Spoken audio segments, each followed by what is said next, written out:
ప్రార్థించుకుందాము. మా కృపగల తండ్రి, నీ పరిశుద్ధ నామానికి మహిమ చెల్లిస్తున్నాం. మా ఆధారము, మా నిరీక్షణ, మా రక్షణ పునాది మీరే. ఈ ఉదయకాలం ప్రభా, మేమందరము కలిసి నిన్ను స్తుతించుటకు,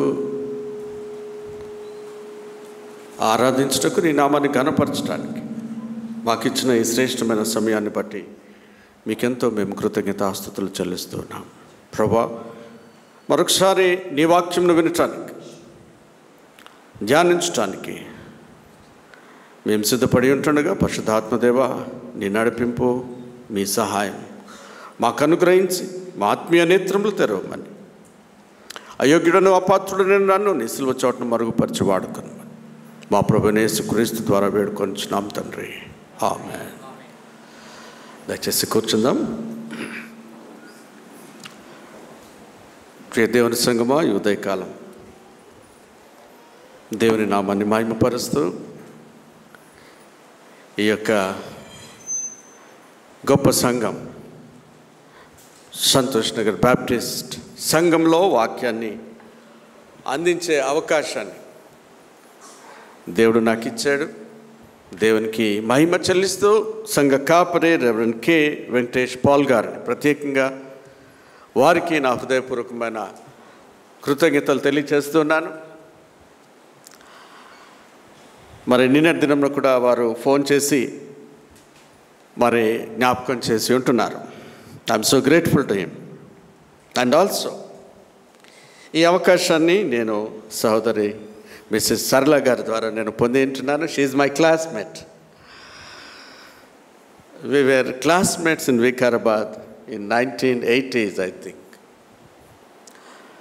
మరి వారు ఈ చక్కటి అవకాశాన్ని నాకు కలుగచేసినందు కొరకే ప్రత్యేకంగా సహోదరి సరళ గారికి నేను వందనాలు తెలియజేస్తూ ఉన్నాను. She very prayerful women and she loves the church, whether this church or maybe her home church in her village. సంఘ పరిచర్యలో వారెంతో యాక్టివ్గా ఉంటున్న విషయాన్ని బట్టి నేను ఎంతగానో సంతోషిస్తూ దేవునికి వందనాలు చెల్లిస్తూ, మరి గత సంవత్సరం చక్కటి పరిచర్య చేసినటువంటి మరి పాస్టరేట్ కమిటీ వారికి నేను వారిని అభినందిస్తూ ఉంటున్నాను. పాస్టర్ గారు కూడా వారు అభినందించారు. ఒక మాట వారికి తెలియచేయాలి. కాగా నా ప్రియ సహోదరులారా, ప్రభు నందు మీ ప్రయాస వ్యర్థము కాదని ఎరిగి స్థిరులను కదలని వారునయ్యుండి ఎల్లప్పుడూ ప్రభు కార్యాభివృద్ధి అందు ఆసక్తులయ్యుండి. మరి నూతన కార్యవర్గాన్ని కూడా నేను అభినందిస్తూ ఉంటున్నాను. ప్రెసిడెంట్ గారు వి ఆనంద్ గారు, సెక్రటరీ కె యోనా గారు, మరి ట్రెజరర్ ఎం ప్రవీణ్ మోహన్ గారు. దేవుడే మిమ్మల్ని ఏర్పాటు చేసుకున్నాడు, మనుషులు కాదు, కానీ ఇది దేవుని యొక్క ఏర్పాటు. గొప్ప బాధ్యత. It is a great responsibility and also great accountability. దేవునికి తిరిగి మనం లెక్క చెప్పాలి. కనుక పరిశుద్ధాత్మ దేవుడే మీకు ఇచ్చిన ఈ ఆధిక్యతను బట్టి మరి ఆయనే మిమ్మల్ని నడిపిస్తూ కావాల్సిన జ్ఞానంలో నడిపింపుని ఇచ్చి ఈ సంవత్సరం ఇంకా గొప్పగా పరిచర్య జరుగుతుందని నేను ఆశిస్తూ ఉంటున్నాను.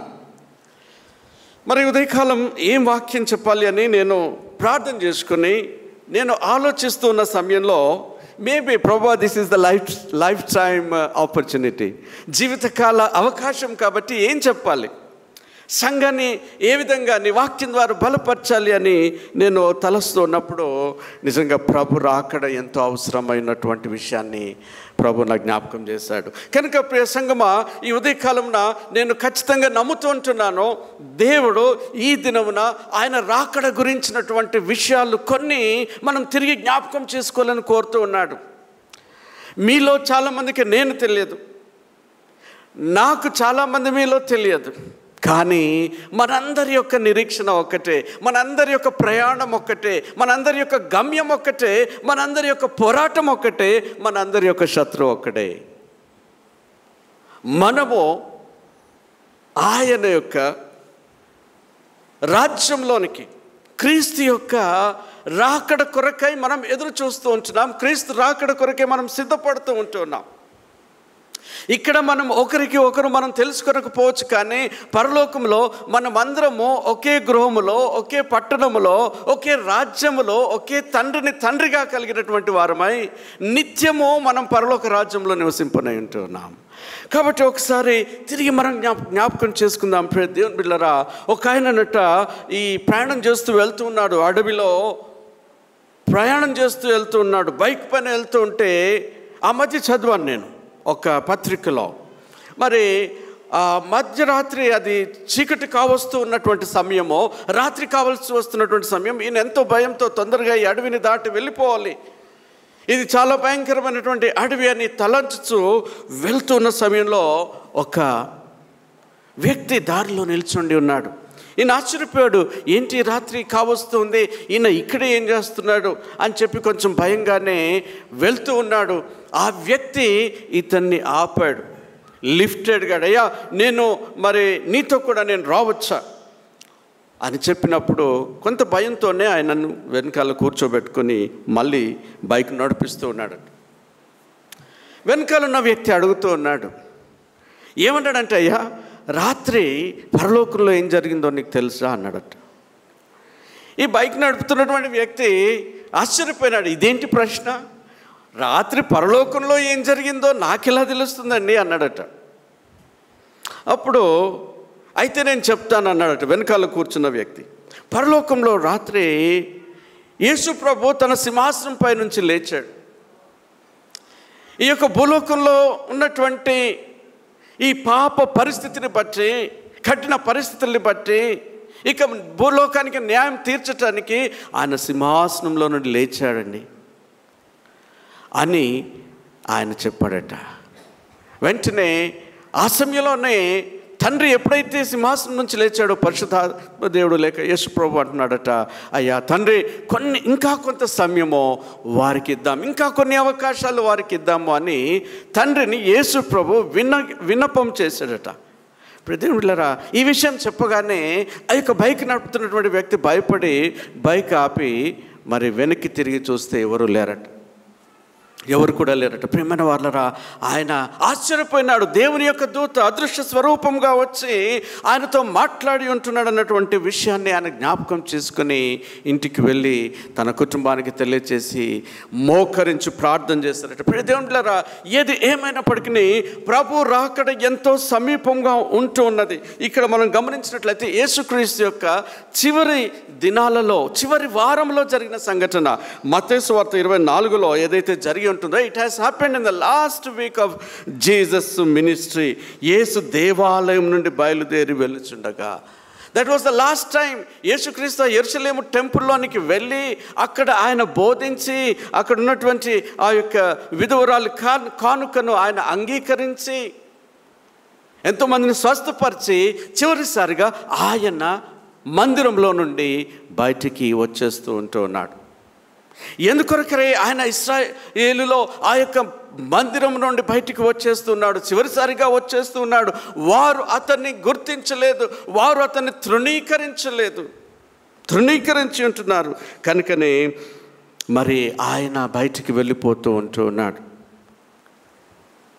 అప్పుడు ఆయన శిష్యులు అంటూ ఉన్నారు, మీరు ఇవన్నీ చూస్తున్నారు కదా.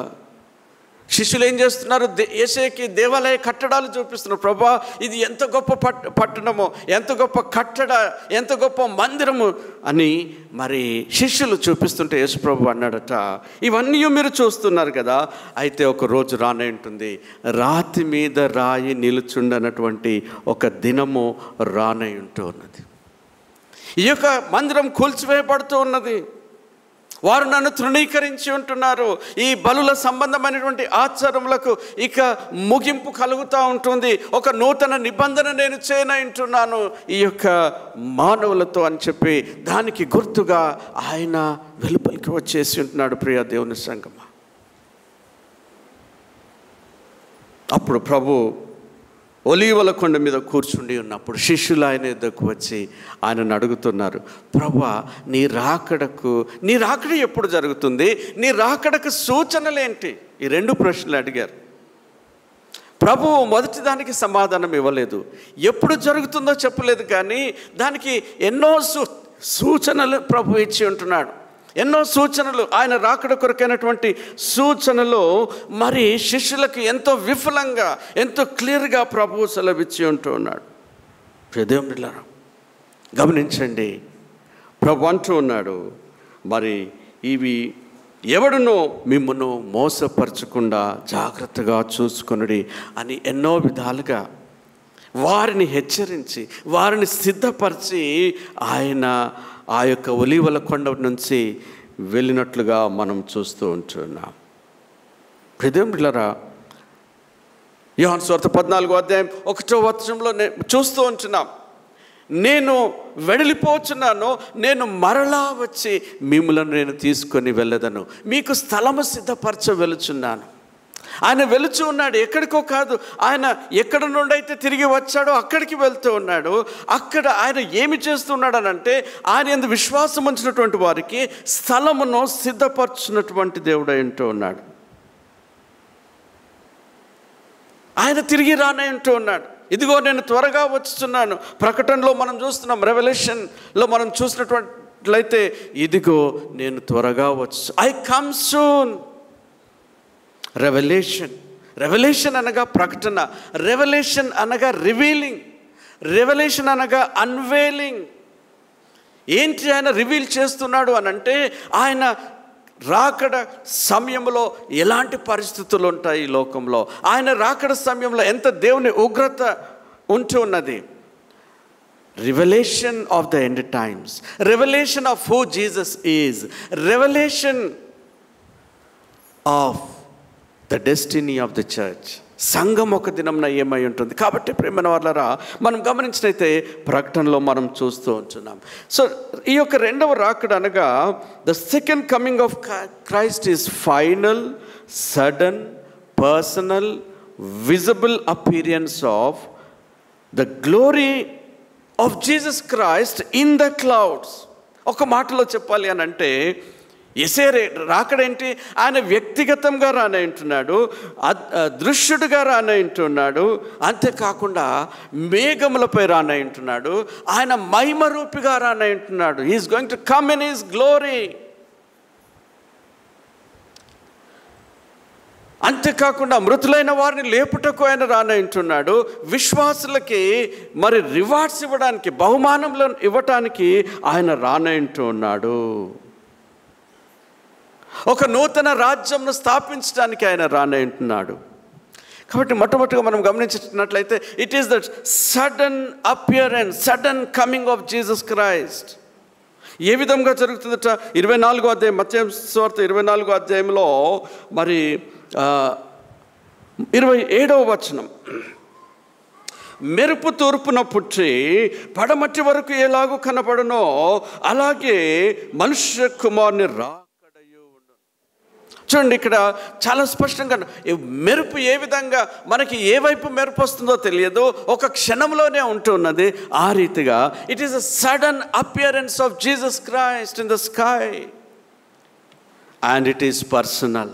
ఆయన వ్యక్తిగతంగా రానంటున్నాడు, క్రీస్తే రానంటున్నాడు. ఆయన ఏ రీతిగా ఆరోహణమై వెళ్ళి ఉంటున్నాడో అదే రీతిగా ఆయన రానంటున్నాడు. It's a personal and it is visible, not a secret coming.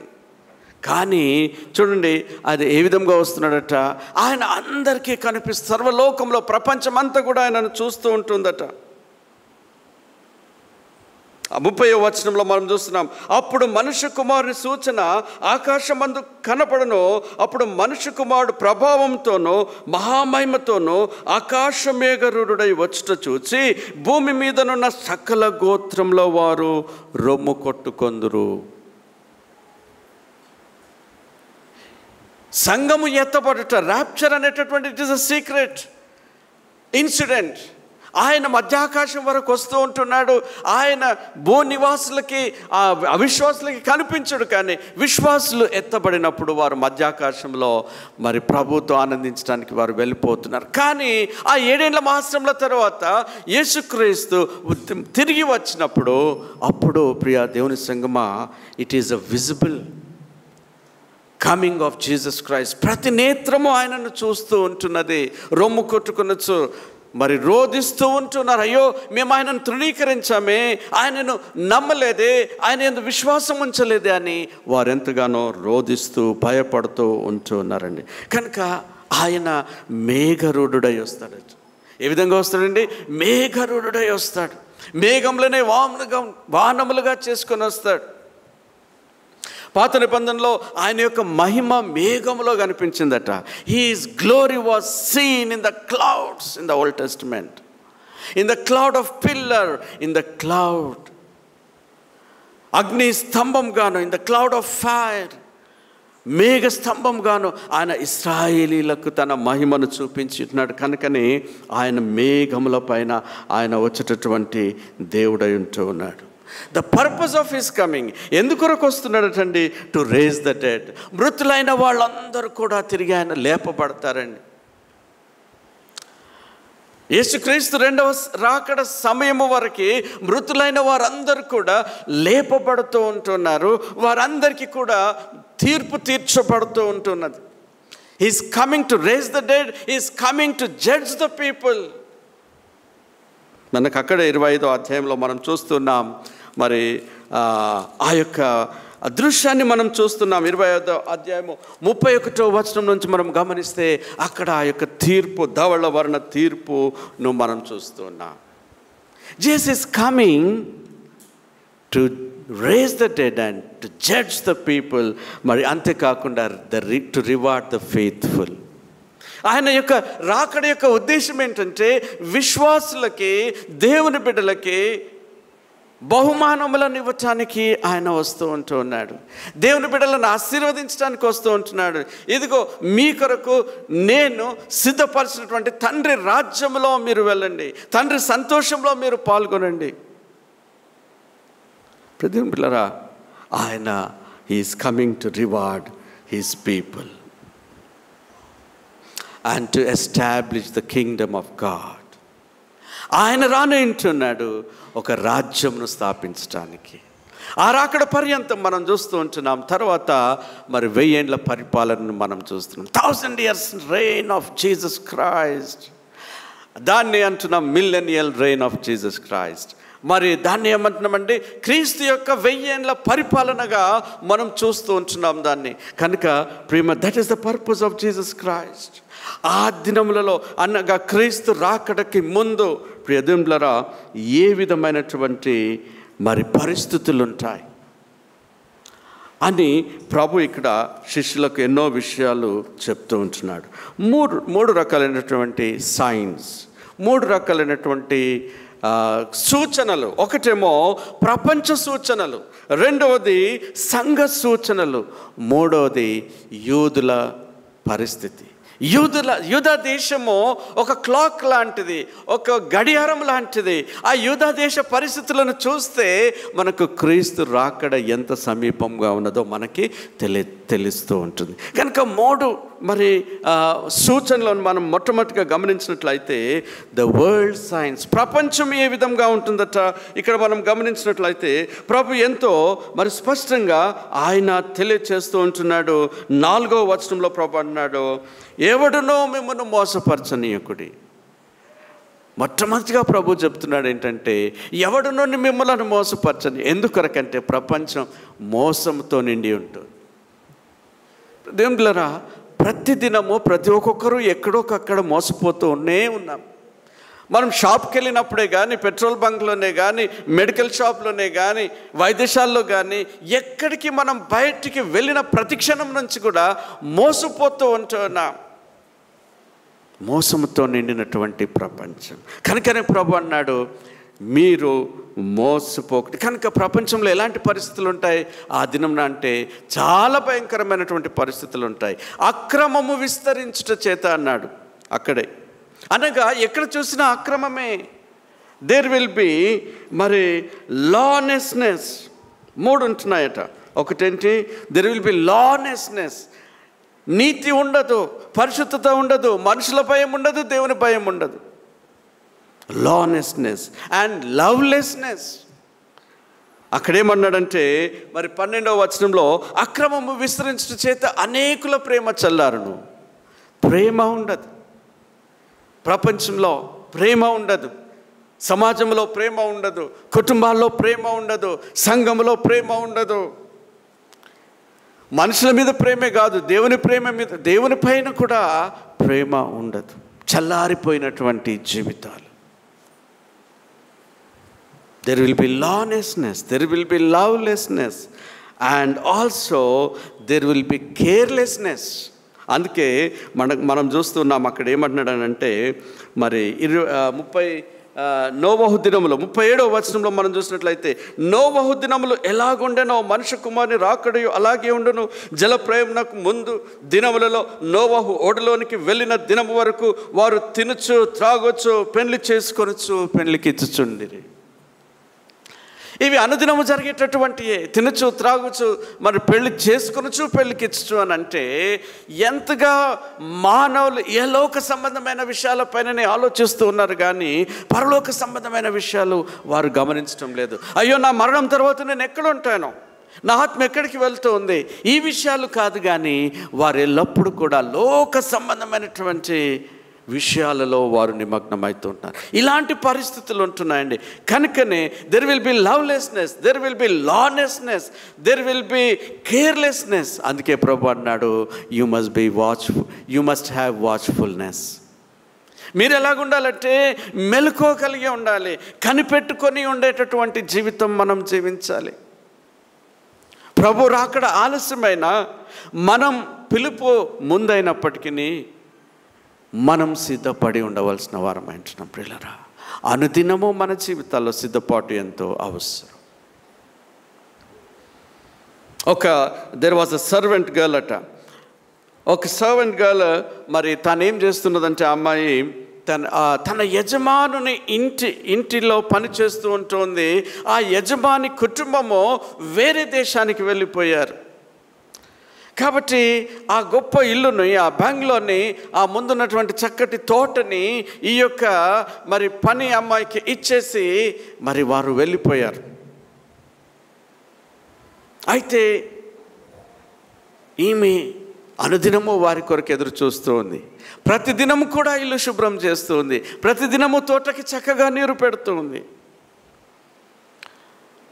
అయితే ఒకసారి ఎవరు అడిగారట, అమ్మా ఎందుకు మరి యజమానుడు లేడు కదా, ఇందులో ఈ కుటుంబం లేదు, అయినా నువ్వు ప్రతిదినము వస్తున్నావు, ప్రతిదినము కూడా ఇంటిని శుభ్రం చేస్తున్నావు, మరి కారణం ఏంటి అని చెప్పినప్పుడు ఆ అమ్మాయి అన్నదట, అయ్యా మరి నిజమే, మా యజమాని కుటుంబము ఇక్కడ లేరు, వారు విదేశాల్లో ఉన్నారు, కానీ వారు నాకు చెప్పి వెళ్ళారు, నేను ఎప్పుడో ఒకప్పుడు తిరిగి వస్తాం, కానీ మేము ఎప్పుడు వచ్చినప్పటికీ ఇల్లు శుభ్రంగా ఉంచాలి, చెట్లు చక్కగా పూలు పూస్తూ ఉండాలి.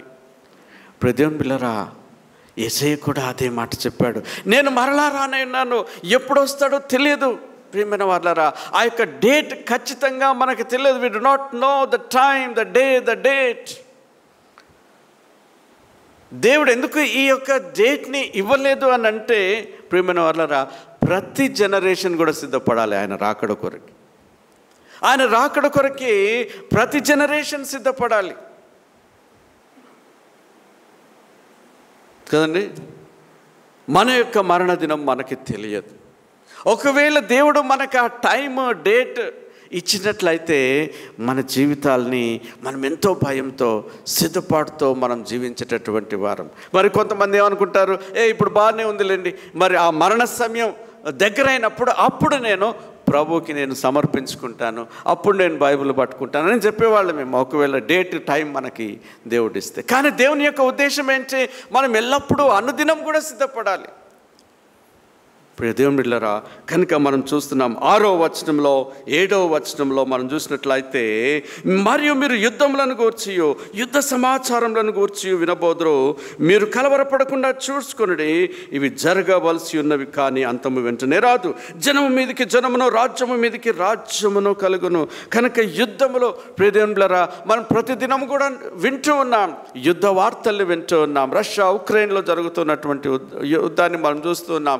మరి ఆ యొక్క ఇజ్రాయెల్లో జరుగుతున్నటువంటి హమాస్తో జరుగుతున్నటువంటి యుద్ధం గురించి మనం వింటూ ఉన్నాం. ప్రపంచంలో ఎన్నో ప్రాంతాలలో యుద్ధాలు దేశము మీదకి దేశము, జనము మీదకి జనము. ప్రియ దేవుని బిడ్డలారా, కనుక వార్స్, మరంతే కాకుండా 8వ వచనంలో మనం చూస్తూ ఉంటున్నాం, అక్కడక్కడ కరువులను భూకంపములను కలుగును, కరువులను భూకంపములను కలుగును. ప్రియదేవులారా, ఆయన రాకడికి గుర్తులై ఉంటున్నవి. మరి అంతేకాకుండా మరి కరువులు, భూకంపములు, తెగుళ్ళు, లూకాసు వార్త 21:11 మనం చూసినట్లయితే తెగుళ్ళు. మన యొక్క జీవితకాలంలో ఒక గొప్ప తెగులు చూసామండి, పాండమిక్, కరోనా. కనీ విని ఎరగనటువంటి ఆ యొక్క పరిస్థితిని మనం చూసాం. ప్రియ దేవుని బిడ్డలారా, దేవుని రాకడకు ఎన్నో గుర్తులు మనం చూస్తూ ఉంటున్నాం ప్రపంచంలో. మరి అంతేకాకుండా మరి ఆకాశంలో మరి సూచనలు కనిపిస్తూ ఉన్నాయట. 29వ వచనంలో మనం చూసినట్లయితే అదే అధ్యాయంలో, ఆ దినముల శ్రమ ముగిసిన వెంటనే చీకటి సూర్యుని కమ్మును, చంద్రుడు కాంతినియ్యడు, ఆకాశం నుండి నక్షత్రములు రాలును, ఆకాశం మందలి శక్తులు కదిలింపబడును. కనుక ఇవన్నీ కూడా ప్రపంచంలో జరిగేటటువంటి సూచనలు. ఆకాశంలో సూచనలు మనం చూస్తున్నాం. మరి కొన్ని రోజుల క్రితమే మరి అమెరికా దేశంలో మరి ఆ యొక్క గ్రహణం, సూర్యగ్రహణం, మరి మధ్యాహ్నం మరి మధ్యరాత్రిలాగా వాళ్ళ చీకటి కమ్ముకొని ఉంటుంది. సుమారు అరగంట సేపు అనుకుంటాను మా చీకటి కమ్ముకొని ఉంటుంది. ప్రియదేవులారా, ఆకాశంలో సూచనలను మనం చూస్తూ ఉంటున్నాం. అంతేకాకుండా మరి దానియేలు 12:4 ఏమంటున్నాడంటే, జ్ఞానము పెరిగిపోతుంది, ఎక్కువ ప్రయాణాలు చేస్తూ ఉన్నారు, తక్కువ సమయంలో ప్రయాణాలు చేస్తారట. ఈ దినాల్లో జరుగుతుంది అదే ప్రియమైన వాళ్ళరా. జ్ఞానం ఎంతో పెరిగిపోయి ఉంటున్నది, ప్రయాణాలు మనం చూస్తూ ఉన్నాం. ఫ్లైట్లో ప్రయాణం చేస్తూ ఉన్నారు, గంట అరగంటలో మనం రీచ్ అవుతూ ఉంటున్నాం. ఫ్లయింగ్ కార్స్ వస్తున్నాయట. ఇంకా ఏమొస్తున్నాయండి?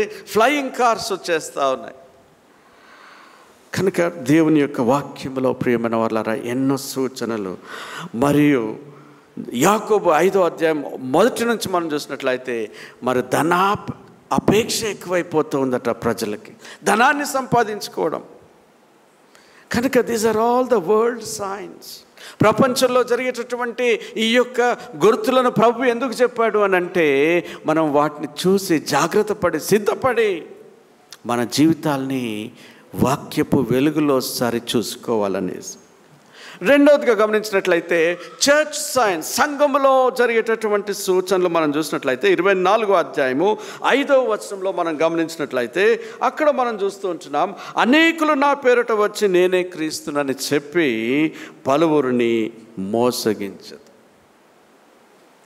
అనేకులు క్రీస్తులు, అబద్ధ క్రీస్తులు లేక అబద్ధ ప్రవక్తలు. 11వ వచనంలో మనం చూసినట్లయితే అబద్ధ ప్రవక్తలు వస్తారు, అబద్ధ క్రీస్తులు వస్తారు.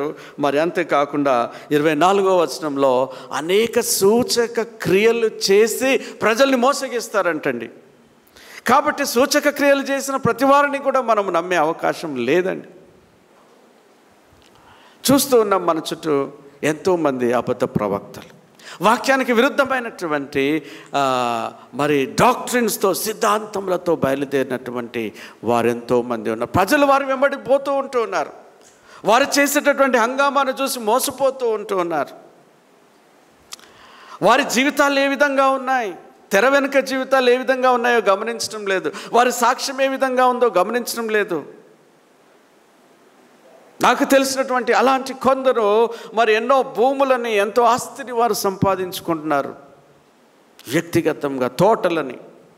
ప్రియ దేవుని బిడ్డలారా గమనించండి, ప్రభు ముందే హెచ్చరించాడు, అనేక అబద్ధ బోధకులు, అబద్ధ క్రీస్తులు వచ్చి అనేకులను మోసగిస్తారు. సంఘములో మనం చూస్తూ ఉంటున్నాం.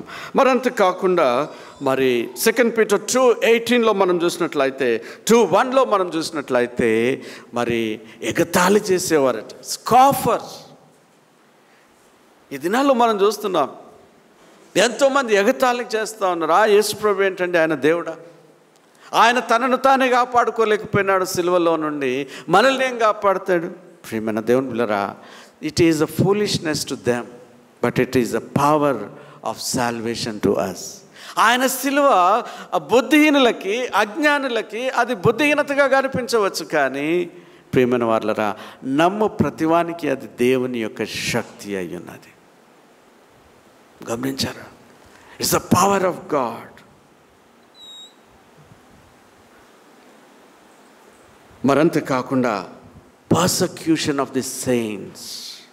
ఇక్కడ 9 నుంచి 10వ వచనం వరకు మనం చూసినట్లయితే, మత్తయి సువార్త 24:9 నుంచి 10వ వచనం వరకు చూసినట్లయితే, మరి అప్పుడు జనులు మిమ్ములను శ్రమల పాలు చేసెదరు, మీరు నా నామము నిమిత్తము సకల జనుల చేత ద్వేషించబడదురు. Is it not true today? ఎక్కడ చూసినా క్రైస్తవుల్ని ద్వేషిస్తూ ఉన్నారు, క్రైస్తవులను హింసిస్తూ ఉన్నారు. The very recent incident in Manipur, in many places in the North India మనం చూసినట్లయితే, మన ప్రాంతాల్లో కూడా మనం చూసినట్లయితే క్రీస్తును ఆశ్రయించుకునేటటువంటి వారు, మరంతే కాకుండా క్రైస్తవులను భయంకరంగా హింసిస్తున్నటువంటి దినాలలో మనం జీవిస్తూ ఉంటున్నాం. ఇవన్నీ కూడా ప్రియ దేవుని బిడ్డలారా, ప్రభు యొక్క రాకడకి సంఘ సూచనలు.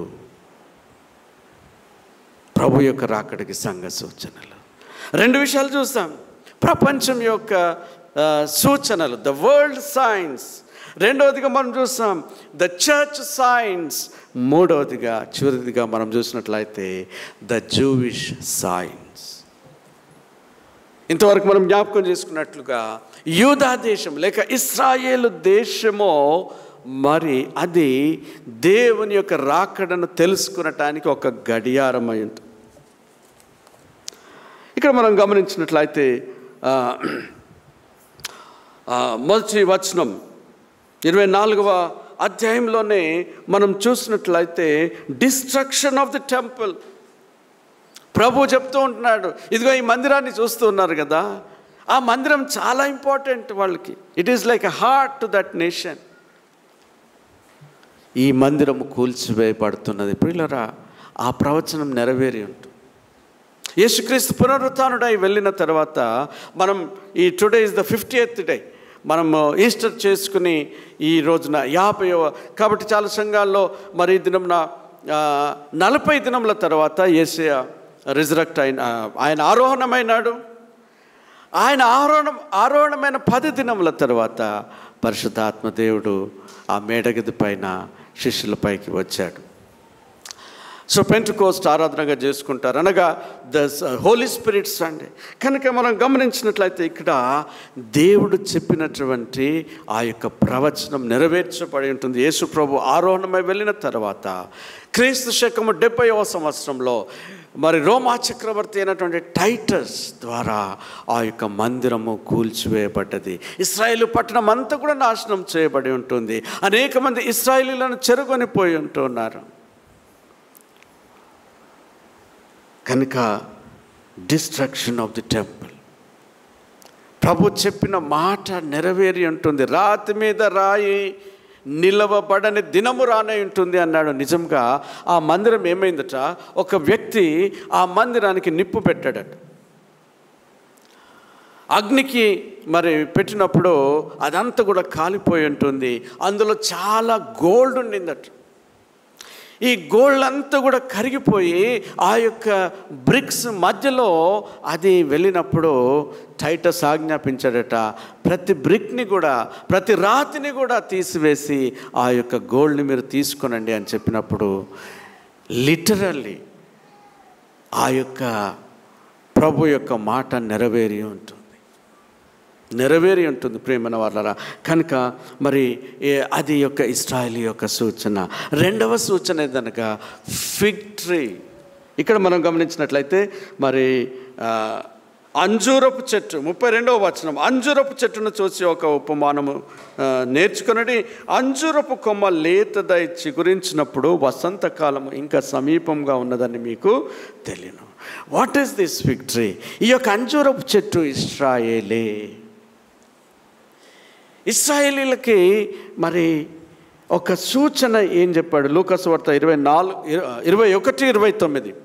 Luke 21:29లో మనం చూసినట్లయితే the returning back of Israel. అంజూరపు చెట్టు తిరిగి చిగురిస్తూ ఉంది. యేసు ప్రభువు అంజూరపు చెట్టును శపించాడు.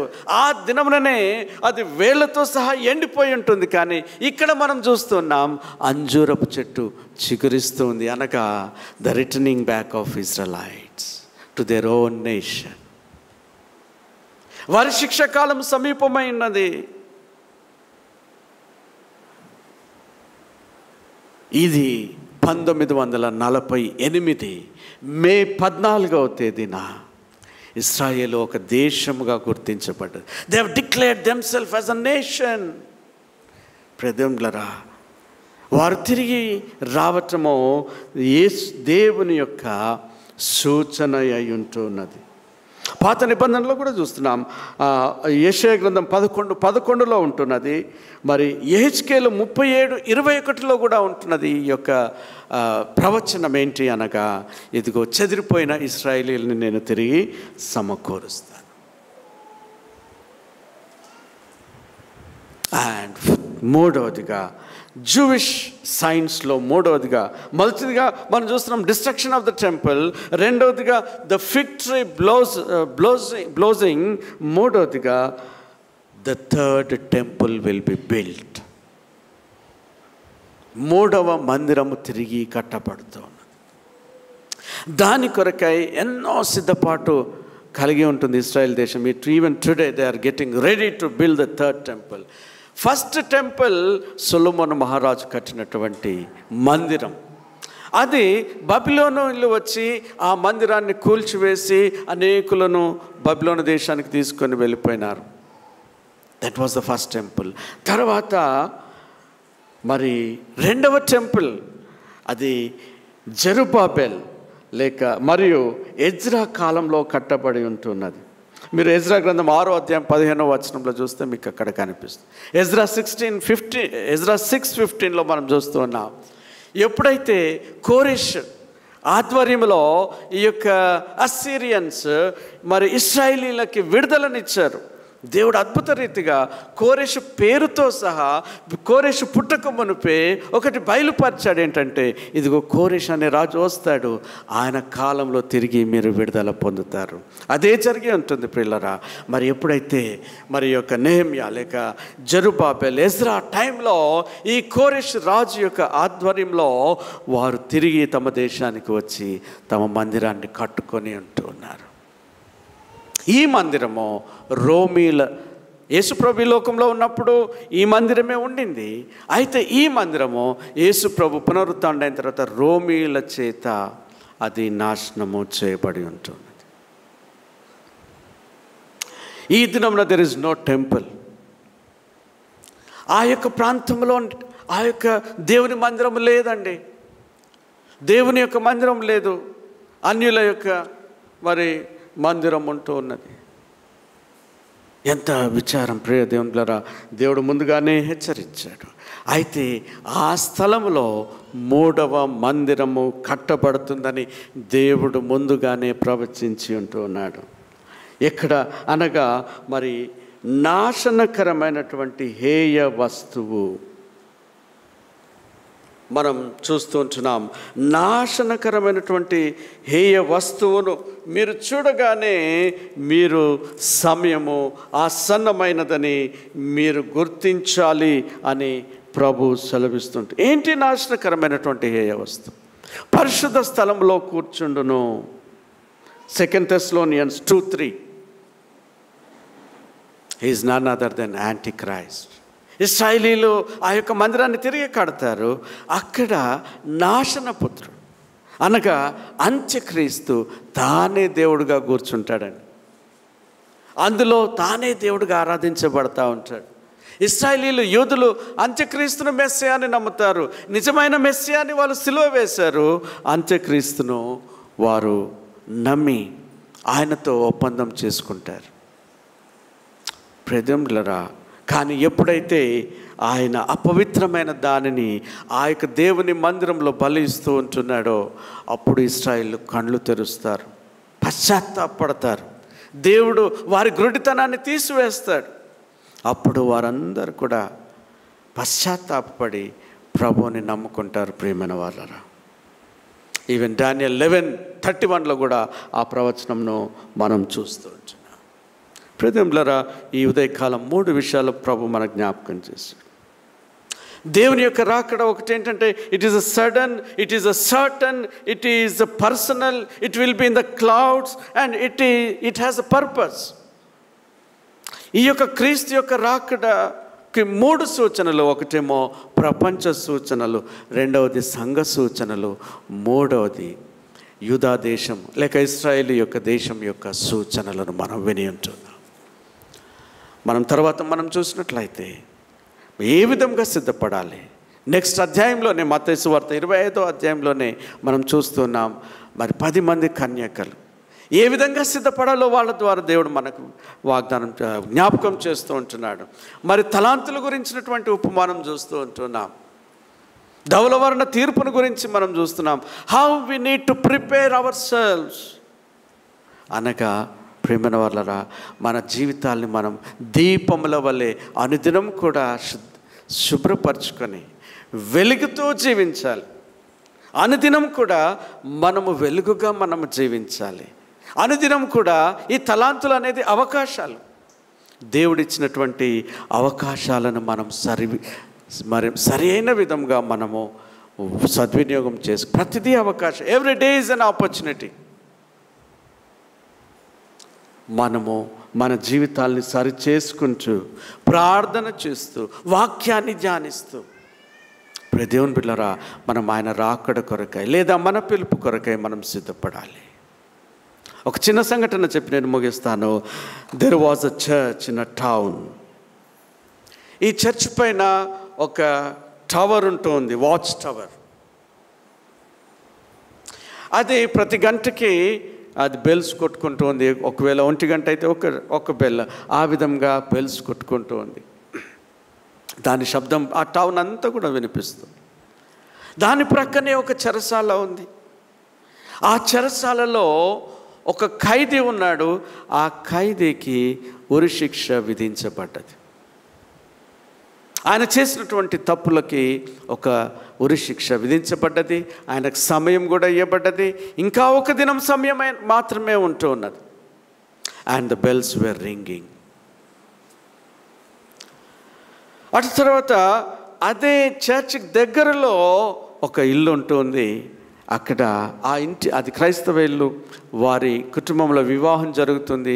There is a braid in that house. ఒక పెళ్లి కూతురు సిద్ధపడుతూ ఉన్నది. ఒకటే దినం ఉంటూ ఉన్నది ఆమె వివాహంకి. The same bell, both are hearing. ఇదే బెల్ అందరికీ వినిపిస్తూ ఉంటుంది. ఇక్కడ చెరసాలలో ఉన్నటువంటి ఆ యొక్క మరణశిక్ష విధించబడిన వ్యక్తికి ఒక్కొక్క గంట మ్రోగుతూ ఉన్నప్పుడు, అయ్యో నేను నా మరణానికి సమీపమవుతూ ఉన్నానే, నా శిక్ష సమయం ఆసన్నమైంది అని ఆయన భయపడుతూ ఉన్నాడు. అదే సమయంలో మరి ఈ యొక్క పెళ్లి కూతురు ప్రతి గంట వినుచున్నప్పుడు నా వివాహ సమయం ఆసన్నమై ఉంటుంది, ఎదురు చూస్తూ ఉంది, నిరీక్షణతో ఉంది, సంతోషంతో ఉంటూ ఉన్నది. ప్రియదేవులారా, ఈ ఉదయకాలము ఒకవేళ మనము రక్షణ పొంది ఆయన రక్తములో మన పాపములను కడుగుకొని మనం సిద్ధపడుతూ ఉన్నట్లయితే, ప్రభు దినము మనకెంతో అద్భుతమైన దినం, ఆశీర్వాదకరమైన దినం, శుభకరమైనటువంటి దినం అది. ఒకవేళ మనము ఇంకా రక్షణ పొందకుండా ఉన్నామంటే, ఇంకా క్రీస్తుని ఎరగని వారం, ఒకవేళ నామకార్థ క్రైస్తవ జీవితం మనం జీవిస్తున్నట్లయితే, ఆయన యొక్క రాకడ సమయము మనకి శుభదినము కాదు. అది భయంకరమైన దినం, అది ఉగ్రత దినం. It is the day of vengeance. కడబూరం రోగును. ఇశ్రాయేలీలకి ఈ బూరం రోగినప్పుడు 2 కారణాల చేత ఈ బూరం రోగిస్తారు. ఒకటి ఏంటంటే, వారు యుద్ధానికి సమయమైనప్పుడు. ఆ కడబూర ఎప్పుడు మ్రోగుతుందని అంటే, when there were celebrations in their festivals. ఆకాశంలో కడబూరం రోగినప్పుడు దేవుడు యుద్ధమునకు సిద్ధపడుతున్నాడు. ఈ భూమి మీద దేవుని ఉగ్రత 7 పాత్రలు కుమ్మరించబడుతూ ఉన్నాయి. అదే సమయంలో it is a time of celebration. It is call of celebration to his children. మధ్యాకాశంలోనికి సంఘం వెళ్ళి అక్కడ 7 ఏళ్ల విందులో సంఘం పాల్గొంటుంది. ప్రియులారా, are you prepared? Are you prepared? Have you been born again? ఆయన రక్తంలో నువ్వు కడగబడ్డావా? ఆ రక్షణ నిశ్చయత నీలో ఉన్నదా? మనల్ని మనం పరీక్షించుకుందాం, ప్రార్థన చేసుకుందాం. కృపగల తండ్రి, ఈ ఉదయకాలం ప్రభా నీ వాక్యం ద్వారా మాతో మాట్లాడినారు, హెచ్చరించినారు. ప్రభా నీకు వందనాలు. నీ రాకడ సమయం కొరకు నాయన సూచనలను మేము గమనిస్తూ ఉంటుండగా మా తండ్రి, మేము నిర్లక్ష్యంగా ఉండక మా తండ్రి మేము మెలుకోగలిగినటువంటి వారమై ఉండటకు సహాయం చేయండి. లోక సంబంధమైనటువంటి వాటన్నిటిలో నుండి మమ్మల్ని విడిపించి మా తండ్రి, మా ప్రభా, మేము ఎల్లప్పుడూ నిరీక్షణ కలిగిన వారమై నీ యొక్క రాకడ వచ్చినప్పుడు లేదా మా పిలుపు వచ్చినప్పుడు ప్రభా మేము సంతోషంతో సిద్ధపడి ప్రభా నీ సన్నిధిలోనికి నాయన చేరే కృపను మా అందరికీ దయచేయమని, విత్తబడిన వాక్యాన్ని మా హృదయాల్లో నాటి ఫలింపు చేయమని మా ప్రభువుని యేసు నామములో అడుగుచున్నాం తండ్రి. ఆమేన్.